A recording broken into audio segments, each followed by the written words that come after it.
Hi, welcome back to Indigo Smokes Tarot and Astrology. I'm Alexis. For the purposes of the channel, I do go by Indigo.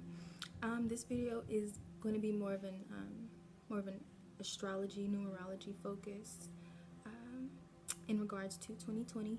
So I'm just going to be kind of explaining the energies of this year, like completely, from what has been going on into what will most likely continue to go on throughout the year. So I may get a little bit rambly once I get to the astrological standpoint, but I'm going to start off with the 2020 correspondences to numerology and tarot. Okay, so 2020 we say that often in regards to having 2020 vision, and that is definitely a dominant energy of this year, you know, seeing things very clearly, and being forced to at that. So 2020 we added together, of course you get 40, and that reduces to a 4 numerology, and 4s talk about stability and security. When we are talking about the correspondences to tarot, that number 4 correlates to the death card, which is a 13, and it's reduced to 4, and the emperor, which is a 4 within itself. So with that being said, we already know that the death card is talking about intense transformation and the inability to go backwards after that transformation happens. You know, it's that point of no return. The emperor, that talks about people in power, people of power, authority figures, government, like I said, people who have, you know, a high rank in society. It also talks about our inner emperor, the ability to make executive decisions, the ability to remain in control, the ability to be an authority figure over your own life. 20 itself correlates to the judgment card in tarot. So that's Judgment Day. That's Pluto energy. That is, once again, intense transformation, resurrection, rebirth, and essentially turning over a new leaf, shedding old skin. Okay, when you put the death card and the Judgment Day card together, that those energies, it'll never be the same. It's just, there's no way to go back to the old paradigm or the old energy. So with that being said, I feel like that pretty much sums up in the most simplest way of what this year is all about. This year is all about transformation, point blank period. Like, there's no way around it. What else do I want to say as far as the tarot and the numerology is concerned? No, that's pretty much it for that part. So from the astrological standpoint, so I'm going to go a little bit back. Saturn was conjunct Pluto in January of this year. I want to say the 12th, but I'm not sure exactly, but definitely January 2020, Saturn was conjunct Pluto. Saturn governs hard work, karma, time, rules, discipline, what else? Responsibility, maturity, being forced to grow, long-term consequences, good or bad, longevity. Once again, Saturn, it also governs like societal structures, the government, authority figures, things that are very serious, things that provide rules, regulations, limits, and restrictions on us, life, reality, period. That is what Saturn is. Saturn is time. It's the grandfather and the disciplinarian of the planets. So it always has a very heavy energy. No matter where it's placed, it brings a heavy and a dense energy to whatever it comes into contact with, because that is what Saturn is about. It's about getting shit in order so that over the long term you will be successful, or over the long term you will grow, you will evolve. Saturn forces you to either get your shit together or be very much stagnant or disappointed, or having to deal with harsh consequences in some scenarios. So that's the energy of Saturn. The energy of, what else was it? Pluto. All right, I kind of talked about Pluto with the tarot card, Judgment. So Pluto, when you hear the word Pluto, just think of Scorpio. Okay, Pluto rules Scorpio, and that Pluto energy is, once again, it's very strong, it's very heavy, it's very dense. You cannot resist Pluto energy when it wants to take over, because it's all about destruction, so that things can be rebuilt from the ashes. Okay, so it's going to, those two planets together, that Saturn energy, that Pluto energy, it's all about bringing all of the shit up to the surface so that, once again, it's destroyed, so that way something new can come into play. So those are very intense energies to be together, and I believe they were conjunct in Capricorn. So Capricorn is also ruled by Saturn, and it embodies that Saturn energy very, very well, in the sense of Capricorn is also about, you know, it's an earth sign, so it's about earth, it's about materialism, it's about structures, it's about hard work, success. Once again, Capricorn is the CEO, the authority figure of the zodiac. So that right there, Saturn being conjunct, which means being very, very close and in alignment with. Conjunct means to just be in alignment with another planet. So Saturn and Pluto were basically in cahoots in Capricorn. So that brought a lot of things to the surface in regards to, once again, societal structures being destroyed, truth coming out about that, government, politicians, all of that. That transformative energy is bringing things about that to the surface, you know. So that's an energy that we've experienced, and then I feel like we're kind of still experiencing some of those effects as well. But yeah, that's what that was in January, and I feel like those effects are still playing out for us, even though was it the 20, I think it was March 21st, a few days ago, where Saturn went into Aquarius. Saturn is also a co-ruler of Aquarius, so it's pretty comfortable here. I don't want to get ahead of myself, but I'm going to backtrack just a little bit. If it wasn't already indicated with what I've said thus far, 2020 is the beginning of a new astrological era, and we've just entered into the astrological new year once, with this being Aries season. Aries is the beginning of the zodiac, it's the beginning of spring, so technically this is the new year as of right now, and it just coincides with the new era that we are entering. And I'm also looking at my notes over here because I'm getting a little bit rambly. Oh, the changes that we are essentially experiencing are kind of like the labor pains before birth. They're necessary, it sucks, it's uncomfortable, but in the end it's worth it. So that's kind of like the energies that we're experiencing right now.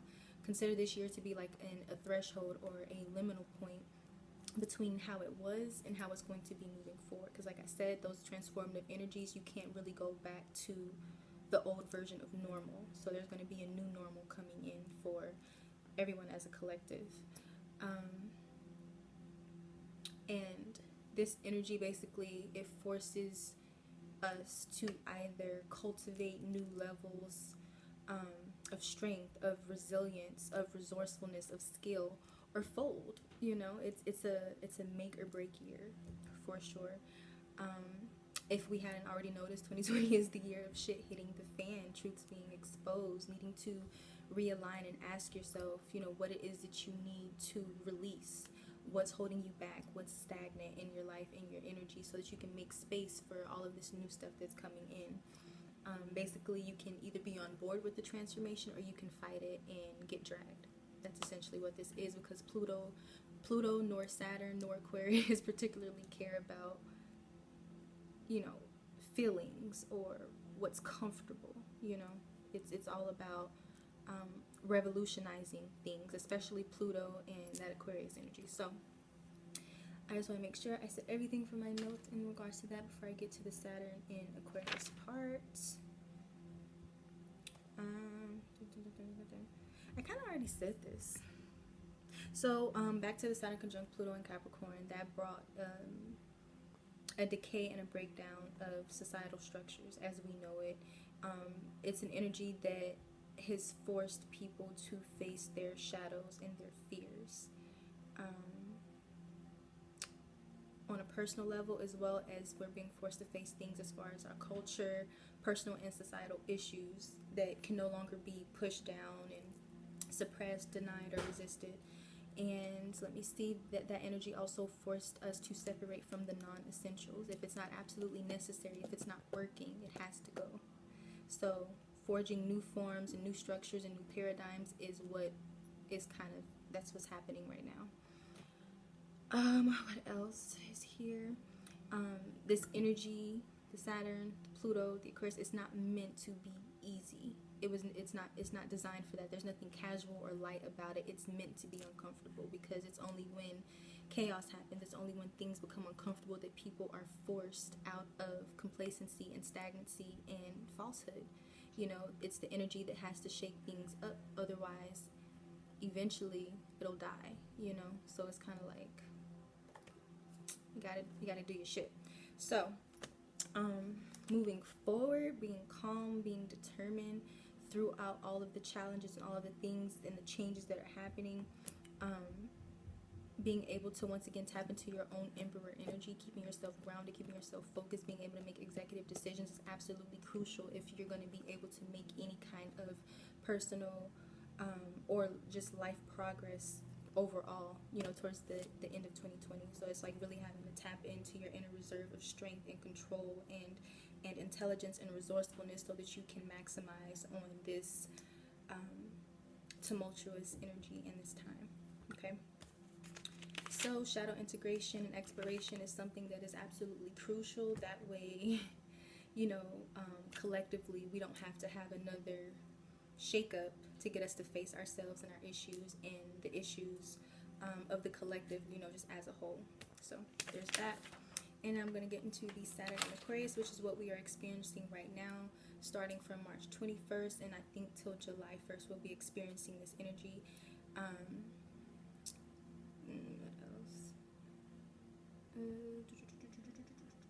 Okay, so I already explained Saturn. So Aquarius. Aquarius is the sign of,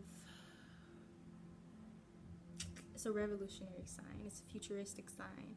It rules astrology, technology. It's very humanitarian and egalitarian.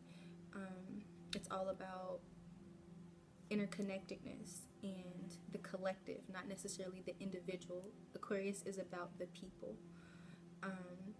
And Saturn in Aquarius brings like innovative ideas, progressive ideas. You know, it's kind of the opposite of Capricorn in that way, whereas Capricorn is more so like about tradition. Aquarius is about breaking those traditions and creating something new and more progressive and no, I don't want to say that. That'll probably be confusing, but Aquarius is probably one of the most intelligent signs in the zodiac, I would say, because it's able to detach and really just see things from an intellectual point of view, and it's also able to relate those things to people, to the collective. That's why it's the humanitarian. Okay, it's all about equality. Let me see what else. Dun, dun, dun, dun, dun. So with the Saturn in Aquarius energy, it's kind of like we're going to be experiencing like breakthroughs, you know, breakthroughs in society, breakthroughs in technology, even medical technology. Most likely, like for example, just the quarantine situation that we're all in right now. That's so Saturn in Aquarius, because all of us are on the internet, which is an Aquarius thing, and I'm going to get to a little fun fact about Saturn in Aquarius in a minute. But us being quarantined and us working from home and being on the internet, but also being isolated, so it's like we're being connected through technology, through the internet, but we're also in seclusion. That's very Saturn in Aquarius, and I do feel like that's going to continue to be a theme even after we're not quarantined. I do think that it's going to be like that Saturn in Aquarius energy is going to make, you know, society, the collective, even companies be more open to like people working from home, because that's kind of the era that we're going into. What else? Oh, the fun fact. So Saturn spends about 2.5, 3 years in every sign, and it takes about 29 years, give or take, for it to go through all 12 zodiac signs. And so the last time that Saturn was in Aquarius was about, it was back in either 93 or 94. I want to say 93.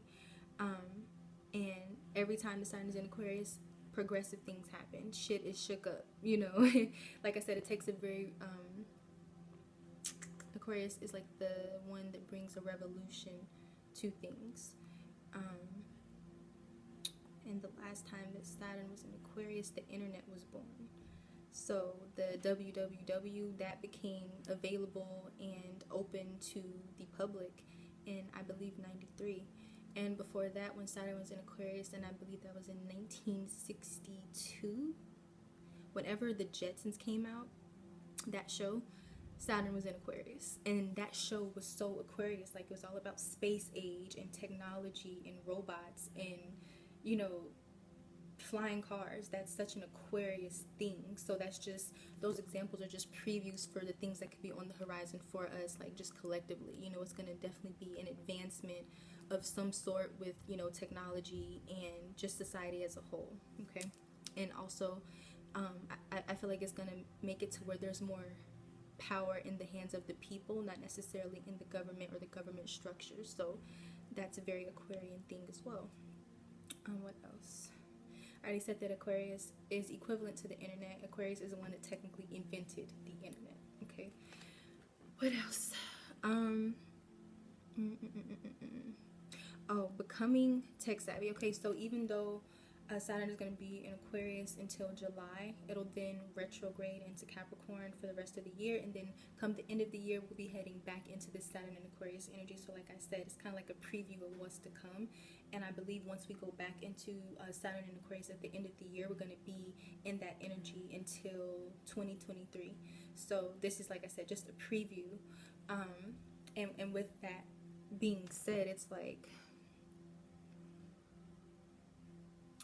everything that we've known up until this point, or everything that we've experienced up until this point, like, cherish it, appreciate everything that is like happened, but also be open, because Aquarius is always going to bring solutions with it. Okay, so it's a really good energy to be moving into. It forces you to be expansive and open-minded to things, to do things in a new and an inventive way. Okay, it's very results oriented without ruling with an iron fist. You know, Capricorn, Saturn and Capricorn rules with an iron fist. Not Aquarius. You know, Aquarius is very, like I said, it's a free thinker. It's not about control. It's about equality and sharing and being connected in groups. You know, there's power in unity. That is like a motto of Aquarius. So that will be emphasized over the next couple of years due to the Saturn and Aquarius energy. Let me see. Becoming more tech savvy in general, as well as in your field of work, is going to not be, it's not going to be a luxury. Not that it ever was. It's going to be a necessity, because you're going to have to be able to keep up with the Aquarius energy. So if, you know, this isn't going to be the time or the era of not being tech savvy. It's gonna be a disservice if you don't know anything about technology, or if you are stuck in old ways and old paradigms and you don't want to. This Saturn and Aquarius age could be a little bit difficult for those who, you know, just don't really take technology seriously, you know. So let me see, there could be more news and breakthroughs in regards to like artificial intelligence, virtual reality, once again, medical technology and medical advancements also, because Aquarius rules anything technology, whether it's for convenience, whether it's for medical purposes. Expect more breakthroughs, expect more virtual realities and artificial intelligence things to surface and become more popular, because that is a Saturn and Aquarius trait. Let me see. Also, I already said that working remotely from home via the internet will continue to gain momentum with companies. It'll be, one, better for, you know, health scares, and it'll also be more feasible, you know, and also people are going to become more comfortable with the freedom that you get from working from home. So that's why it's going to become more popular, both from a company standpoint and an individual standpoint. So that's going to be more popular as far as our collective experience. And I feel like I'm pretty much done, but Aquarius is always going to come through and disrupt the status quo. It doesn't care about tradition. It doesn't care about how things have been done up until this point. It's like, okay, how can we build on that? How can we change that? How can we bring in something new? That's what Aquarius is all about. It's always going to make a difference. That's what it wants to do. A difference that suits the people, you know, humanitarian energy. And I think that is it. Dun, dun, dun. Yep, pretty much covered everything. We're going to see a lot more digital nomads, freelancers. Like, things are about to become even more digital than they already are. And yes, I hope that this made sense. I hope this made sense and it wasn't too rambly, but that is essentially what 2020 is all about. It's a lot of a lot of Saturn and Aquarian energy, and that Saturn and Capricorn energy with the Pluto, that brought a lot of the bad and the ugly of our society to the surface, from, you know, people just being greedy. Like, just for example, with once the corona thing really blew up, people went out and they bought all the toilet paper, completely forgetting or neglecting the people who actually needed it, like the elderly, like children, like pregnant mothers. That's pretty self-explanatory, sorry, but you get what I'm saying. Like, that energy, it showed all of the shadow attributes and all of the ugly qualities about society and people and the government and so on and so forth. So Saturn in Aquarius is here to essentially fix that and make it more equal. Okay, so once again, stay calm, stay grounded, remain optimistic. It's challenging right now, it's a little uncomfortable right now, but we'll get through it. We will. Humans are very, very fucking resilient. As long as we're willing to adapt, I think we're going to be fine. Okay? So that was kind of a numerological, astrological, spiritual understanding of 2020 and why shit is just all over the place. Okay? So until my next video, I appreciate you for watching. Thank you, thank you, thank you, thank you. If you like, please subscribe, like, share, all of that good stuff. Help me to kind of conquer the algorithms, and I will absolutely see you in my next video sooner rather than later.